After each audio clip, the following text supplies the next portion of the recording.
Hey everybody, welcome back to this week's episode of Off the Clock. For episode number 15, we're here with Brooke Piper.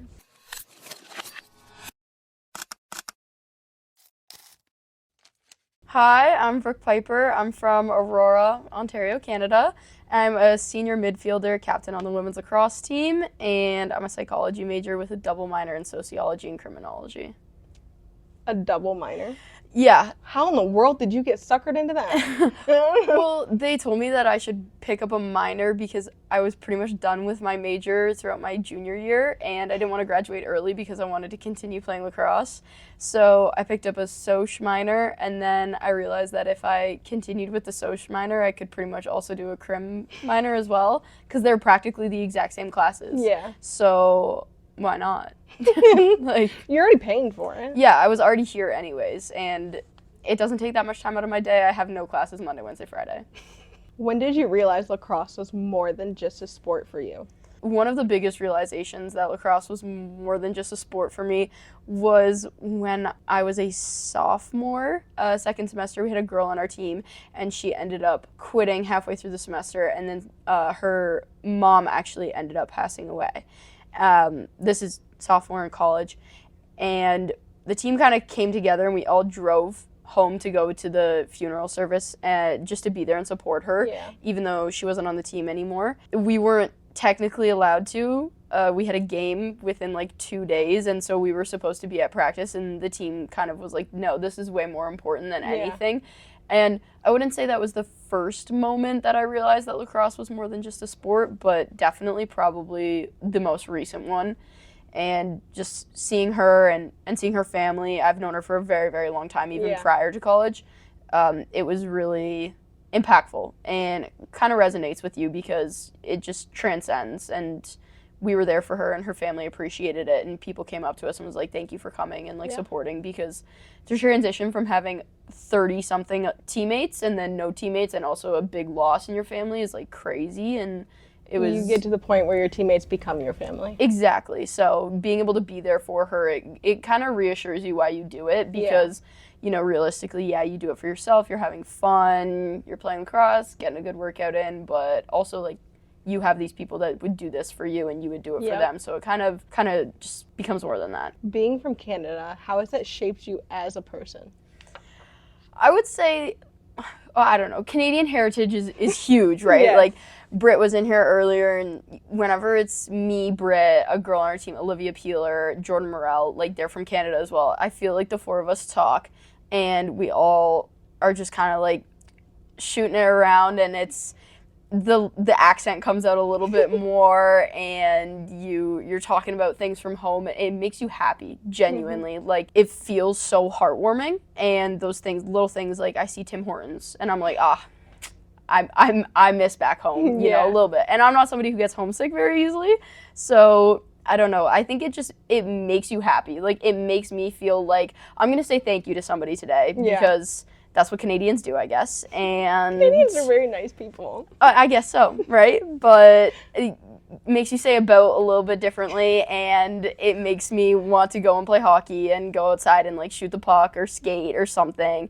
And it makes me want to wear my Blue Jays jersey. Like, it's just crazy. When the Jays were making the run in the World Series and it was Game 7, it was on Halloween, and on Halloween, every Canadian I know on the men's and women's lacrosse team were watching the game like this close to the TV all together. Like, Halloween wasn't anything. It was, let's watch the Jays. Like, that's Canada's team right now. So, I don't know. It's community. What's something you've had to sacrifice to play at this level? Obviously, being home. Yeah. Like, I'm not in the same country, right? And, you know, I cross the border, and even though it's an hour-and-a-half trip to Buffalo to get across the border, like, if I go there, it's just a little bit of a sense of relief. So I've sacrificed just being in a different country. I would say one of the biggest things playing at this high of a level, though, is that on the field, if something's happening or, you know, like, people need, like, maybe a little bit more of, like, a kick in the end to, hey, figure it out right now. That kind of has been something I'm not necessarily scared of. But then again, that means that some people might take my identity as being a little bit tougher, maybe a little bit ruder, and some people don't know how to differentiate that on the field and off of the field. But we play Division I lacrosse, right? So that's needed sometimes. However, it's maybe made people think of me a little bit differently. They might think, oh, like, she's rude, and that's how I am. I know. All the time, but that's not who I am. Like, I want to have fun. I want to enjoy my time with my friends. I just want to be, like, myself, but sometimes it's, okay, I'm on the lacrosse field, and, like, I want to win, so you need to figure it out, or I need to figure it out. Yeah. But that's something you've had to sacrifice just because we play Division I. It's competitive. It's hard. You're busting your butt on the field. Like, we need to come together. I get yelled at all the time for having RBF. Like, constantly. Yeah. And they're always telling me, all of my friends, like, my family, my boyfriend, they're like, we can read your face. No, Coach like, Lee... You don't need to be such a hard-ass. Stop. And I was like, I'm a realist. Like, that's just me. Yeah. No, Coach Lee also kind of has an RBF. Sorry, Coach Lee. She knows it. And she's been telling me since freshman year, genuinely, she's like, I'm just going to let you know because I've been told this. Like, it looks like you hate everyone and everything. I'm like, but you just need me to maybe talk or something. And she's like, I get it. Yeah. Like, I've had that happen so many times. Yeah. After breaking program records last season, did you feel any pressure coming into this season? Yeah. Yes. It is very stressful because not only am I hard on myself, but then you set an expectation. And so other teams might scout you or they're going to get ready for something. And then your coaches, they're like, we know you're capable of doing this. And same thing with your teammates. But it's one of those things where I don't want to let other people down, not myself, right? Like, okay, I broke a program record last year. To me, it's like I helped my team achieve something where we all worked hard. And I need to do that again so that they can achieve the exact same things. And that's not easy. Like, genuinely, I was in the coach's office talking before our first game. I was like, what if I just forgot how to play lacrosse and I can't even catch and pass, like, right before our first game, and now I'm screwed. What if, you know? And those are the things that are kind of going through my head. So, yeah, pressure, right? Had to learn the hard way. You could play the what if game all day long. Yeah, there's nothing I can really do about thinking about all of these things. So, but you're still gonna do it. Yeah, like, I mean, I don't blame myself because realistically, like, I do want to do everything I can to help my team, but it definitely sucks because it's one of those things where that was really hard, and to do that again might be difficult, or to even live up to that might be difficult, but I'm going to do everything I can. So just deep breaths one at a time. But at the same time, you broke somebody else's record, and now you want to break your own. Yeah, if I could, but like I said, that was so difficult to do last year. I don't know how I did that. I genuinely did not think I have that in me, so just one game at a time is what I'm telling myself. Just one game at a time. Just play the game. If we can win, that's all that matters. Please. What's one moment in your career that completely changed your confidence as a player? I played in high school at a private school called the Hill Academy, and I went to school with some phenomenal lacrosse players, some of the best lacrosse players I've ever seen. They all went to big name schools. My teammates were all doing amazing things, and high D1 lacrosse schools. And I go to a very, very good lacrosse school, but I did not think I was as good as them, which I wouldn't really blame myself for or anybody for. It's hard not to compare yourself to other people. Oh, yeah. And we had an award ceremony, at the end of our grade 12 year, like our athletic banquet. There was, offensive player of the year, defensive, just anything, right? And they pretty much just summed up the year. And I was like, my teammates are all great. Like, they're going to clean sweep all of these awards. And then I ended up winning MVP, which was something that it wasn't even like a possibility. It wasn't an option. You didn't even think it was going to happen. No, I was like, oh my gosh, like, yeah, her, 100%. And then I ended up getting it, and it wasn't like, oh my God, I'm so great. But it was one of those things where I was like, I am a good lacrosse player, and so I can compete, and I'm doing all of these things because of that. And it was just I was very, very surprised, very shocked, everything. So I didn't expect it, and that was great. But then on top of that, it kind of just like gave me a little bit of self-confidence, and then I was able to go from there and just calm down a little bit. You finally believed in yourself. Just a smidge. And we did talk about everybody's leadership styles with Britt a little bit. What do you think your leadership style is? We covered it a little bit already. Being the hard ass. Yeah, all three of us kind of bring something a little bit different, especially it's like unique to this team in particular, right? I have two people beside me who are great leaders as well, and so being able to bounce off of them is really good. Like I said, I'm not scared to have tough conversations with people, which somewhat I think just becomes like maybe my default leadership style, where I'm like, hey, like, you got this, like, let's go. And maybe it's a little bit more of like an intense tough love. Yeah, sure, let's go with that. Sure, I don't know if some people would qualify it as that, but we'll go with tough love. I want everybody to succeed, and tough love. That's exactly what you're telling me. Right. Right. Tough love. Yeah. Sure. Sure. We're not laughing at you, I promise. We're laughing It's okay, even if you are. It's fine. Tough love. My teammates probably wouldn't say that, but tough love. What do you think they would say? I don't know. Most of them were scared of me for a little bit, which isn't something to be proud of. But like I said, they thought that I was like some crazy monster, and then they talked to me, and I'm like, I don't know, talking to them about how I was up till like 4 a.m. scrolling through TikTok. Like, that can't be scary. Like, no. Come on. I'm sleep deprived. I don't know what you want from me.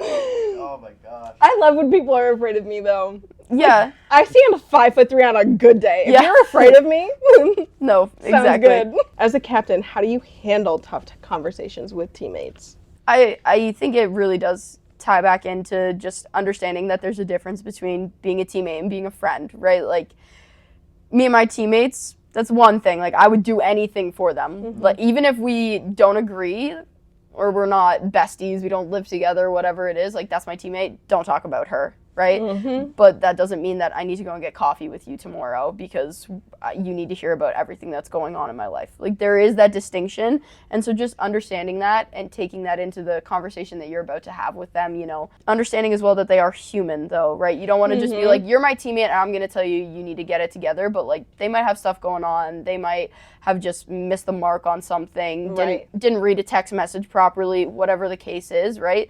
Like, okay, make this distinction, but also keeping in mind that you don't have to be rude or disrespectful, and finding that balance between, you know, all of those things combined. Describe this team's culture in 3 words. I would say equal. I think everybody on our team is just, we all got a say, we all got a voice, we all got an opinion, and you know, everyone's unique in their own way too, so let's tie those into each other, right? Everyone has their own quirks, and yeah, it's good. Like, it's really, really good that we have those things. Energetic, right? Like I said, everyone's unique, but we're all very loud. We're all proud. We all love being a part of Bonaventure Women's Lacrosse. Like, we'll scream in the hallways when we see each other. And we'll scream when we see our coaches too. People think that's real weird. I think it's great. And like, they'll give it right back to us. So it's fun, and it's a good environment to be around, because you could be having the worst day ever and you're going to walk into the locker room and people are going to be like joking about I don't even know what, and you're like, okay, life is good for a little bit. Yeah. And then I'm going to go with blue collar, right? Like, we live in St. Bonaventure. We don't have the biggest resources or maybe the best temperatures to be practicing in, but if anything, that's just going to make us stronger. Like, if you want to beat us on the field, you got to work to beat us on the field, because we've been put through the ringer with some certain things. You're already practicing in that environment. Yeah, God, it's way too cold. Oh, it is. Yeah. We got spoiled with like one nice day. Yeah, it didn't sit right with me, because I thought that Mother Nature was going to do something good, and then they actually just made it worse. Haha. Yeah, she was like, okay, it's going to be warm for one day, and then it's going to be even colder than it ever was. You thought. Yeah, so I was in snow. Shorts and a t-shirt and then 7 layers of pants. I don't think that's right, but what do I know? What's one drill at practice you love and one drill you hate, and what are they? UVA is a good one. It pretty much is like just 3 and 3 lines on one side, 3 lines on the other side, and the net's right here, and you like pass in a diagonal, so you're in a team with the diagonal girls, and then the top person races to touch the cone. Whoever touches the cone first is on offense, the other 3 people are on defense, and you play a 3v3 in. It's fun, it's fast-paced, it's small-sided, so it's good drill. Sea Green's another good one offensively. Not on the defensive end, it's a 4v3, and you kind of just stand there and pass the ball. If you're a defender, you're just running around the whole time like a chicken with your head cut off. But Poor Britt. yeah, poor Britt and poor Kate. And if I'm, as a midi, I play offense and defense. If I know we're in Sea Green, I'm going to the offensive side, so I don't have to do that, which I probably shouldn't say. But that's a fun one. It's just a 4v3. And then one that I hate, Tiger Ball. It's this one in the center circle. There's 3 teams, black, white, and then no penny. And, like, it's 6v6. You got to pass it, and it's too much. It's just it's organized chaos, but it's not really that much organized in the middle. If you drop it, you're out, and then your defense becomes offense, and then we all mess it up, and then we forget to count, and then I don't even know. So I just don't like any of that. That's fair. Never want to do that. I'm hurt every day we have that on the practice plan. What motivates you more, proving people wrong or proving yourself right? As a team, I think we harp on having confidence within ourselves. So I don't think that proving myself right would be the right way to word it, because you already prove yourself right every day. You know you can do that. And then necessarily, I don't think it would be proving other people wrong, because if people don't think that my team is the best or everyone that's on the field is the best in the A10, then I don't care for their opinion. So I'm going to go with neither, if that's an option. There you go. That's fine. What's the hardest game loss you've had to experience here at Bonna's? There's got to be a bunch of them, realistically. Like, you can't win all of them. Bucknell, my freshman year, sucked. We lost a lot. And then we heard them playing a song in the locker room, which now became our, like, winning song. The next year when we played them, we, like, pounded them, and we never forgot that feeling. And we still use it as our, like, win song now. So that was a fun one. I'm going to say biggest one, though, probably A10s last year. That team was very, very special. Very special. And so talented, so much depth. So much trust, so much love for every single person in that locker room, every single person on that field, coaching staff, support staff, anything. And it really, really sucked that we couldn't do it for the seniors because they deserved more. But that was just an unforgettable season as a whole. So that's one of the biggest reasons why it kind of stung a little bit. So when you're struggling mentally during a game, what's your reset button? Probably Kate and Britt, I'm not going to lie.